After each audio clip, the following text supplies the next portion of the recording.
आज है 31 जुलाई और आज हमारे आइल्स का जो टास्क 2 था वो क्वेश्चन आपकी स्क्रीन पर है। क्वेश्चन हमारे मोस्ट इम्पॉर्टेंट मेंबर्स के लिए है, मोस्ट इम्पॉर्टेंट पार्ट ऑफ हमारी सोसाइटी के लिए, हमारे एल्डर्स। सो ऐसा कहा जाता है, क्वेश्चन में एक पार्ट दो आर्ग्यूमेंट्स थे। आर्ग्यूमेंट नंबर 1 ये कह रहा है कि जो ओल्ड पीपल हैं, जो रिटायर्ड पीपल हैं, उनकी जो फंडिंग है वो या उनकी जो केयर है वो गवर्नमेंट को करनी चाहिए। लेकिन दूसरा साइड कहता है कि नहीं, ओल्ड पीपल को खुद ही अपनी फंडिंग करनी चाहिए। रिटायरमेंट के बाद खुद के लिए उन्हें अपना मनी सिक्योर करके रखना चाहिए। सो बात करते हैं पहले पार्ट की। पहला पार्ट कह रहा है कि गवर्नमेंट को फंडिंग करनी चाहिए।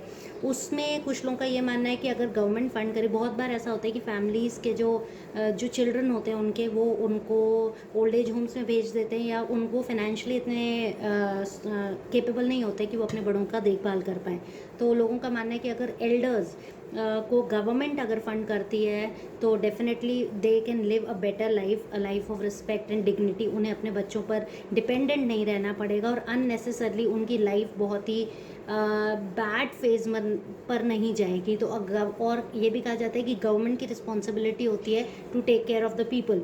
तो यहाँ जो ओल्ड एज पीपल हैं, डेफिनेटली उन्होंने इतने साल अपने जो लाइफ के थे वो देश के लिए दिए। देश के लिए इन अ सेंस, अगर वो जॉब करते हैं तो कहीं ना कहीं वो इकोनॉमी में कंट्रीब्यूट तो करते हैं। तो उन्होंने इतने साल देश को सर्व किया या कंट्री की इकोनॉमी में कंट्रीब्यूट किया, तो अब गवर्नमेंट की बारी आती है कि they should provide them better facilities, जैसे कि बहुत सारी गवर्नमेंट्स कर ही रही हैं। पेंशन स्कीम्स हो गए या फिर ट्रांसपोर्ट में काफ़ी ज़्यादा उनको फेयर में जो सब्सिडी मिलती है, तो ये सब चीज़ें।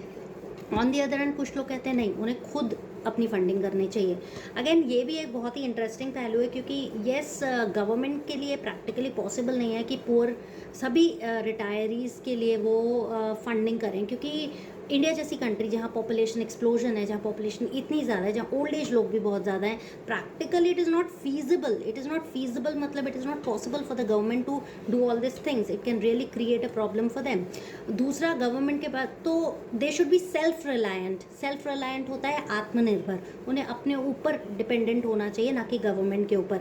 और दूसरी बात ये भी है कि अगर वो खुद सेविंग्स करके रखेंगे अपने फ्यूचर के लिए, तो they can live a life of dignity, है ना, एक इज्जत की लाइफ, एक self respect. They will not feel inferior, तो उन्हें नेगेटिव फील नहीं होगा, इन्फीरियर फील नहीं होगा।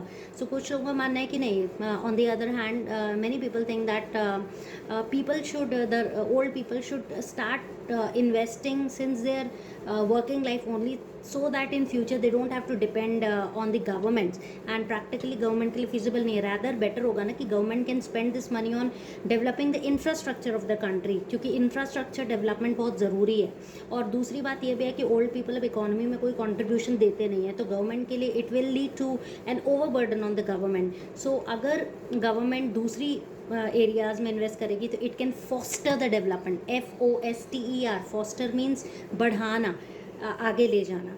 सो I think in my opinion, if you talk about my opinion, then I would say that definitely the retirees should save, go for savings, and they should not be dependent on the government, because it is practically not feasible for the government to do so. So I hope the views are clear to you. अब इसमें दो arguments हैं, तो definitely आपको body paragraph 1 में एक argument discuss करना है, बॉडी पैराग्राफ 2 में दूसरा आर्ग्यूमेंट डिस्कस करना है। कंक्लूजन में आप किसी एक के साथ जा सकते हैं। This would be a better idea to answer. So intro, body 1, body 2 and conclusion. ठीक है, so all the best. I hope you get a very good result.